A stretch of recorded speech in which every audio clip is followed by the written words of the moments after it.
میرے نبی جب دنیا میں تشریف لائے اور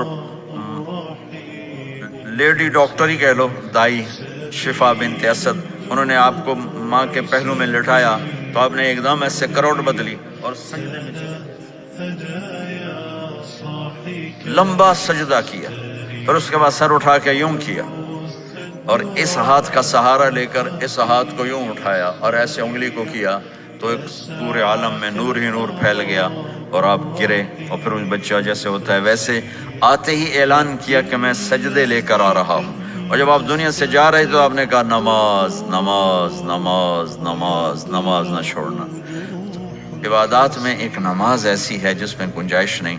اور اس کے بعد دوسری زندگی میں چند چیزیں ہیں، چند چیز، ان سب کا خلاصہ کروں تو 4 چیزیں، سب کا خلاصہ کروں تو 4 باتیں، وہ بھی حدیث پاک میں۔ میرے نبی نے فرمایا اربع من کن فیہ ما ضرہ ما فاتہ من الدنیا، 4 باتیں لے لیں اس سارے ہال کے حاضرین حاضرات سامعین سامعات، تو میرے نبی فرماتے ہیں اس کو سب کچھ مل گیا، سب کچھ مل گیا، 4 باتیں سب کچھ مل گیا۔ صدق حدیث، حفظ امانت، حسن خلیقت، عفت فی طعمت، 4 باتیں، سچ بولے جھوٹ نہ بولے، سچ بولے جھوٹ نہ بولے، دیانتداری سے کام کرے دھوکہ نہ دے، اخلاق اچھے ہوں بد اخلاق نہ ہو، رزق حلال ہو حرام نہ ہو۔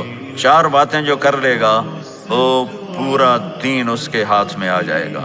عبادات کے بعد نماز فرائض، تو ایک سچائی ہو، ایک دیانتداری ہو، ایک اخلاق اچھے ہوں اور ایک رزق حلال ہو، تو ہر چیز آپ کے تابع اللہ تعالیٰ کر دے گا۔ یہ پورے کا پورا دین ہے جو میرے نبی لے کر دنیا میں تشریف لائے۔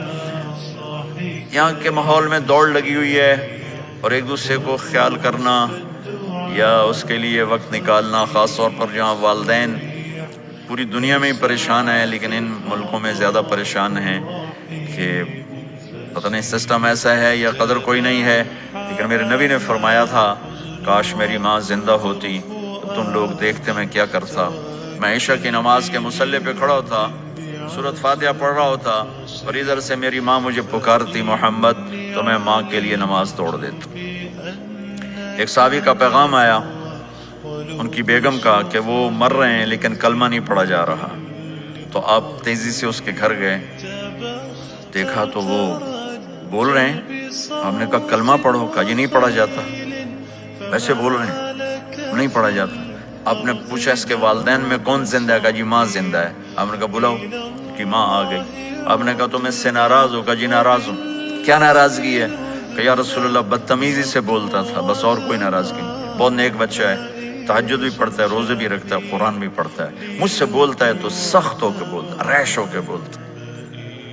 تو آپ نے کہا معاف کرتے ہو؟ کہا نہیں میں نہیں معاف کرتا۔ تو آپ نے فرمایا میں اسے آگ لگا دوں پھر سفارش کرو گے؟ کہا ہاں ہاں پھر تو کروں گے۔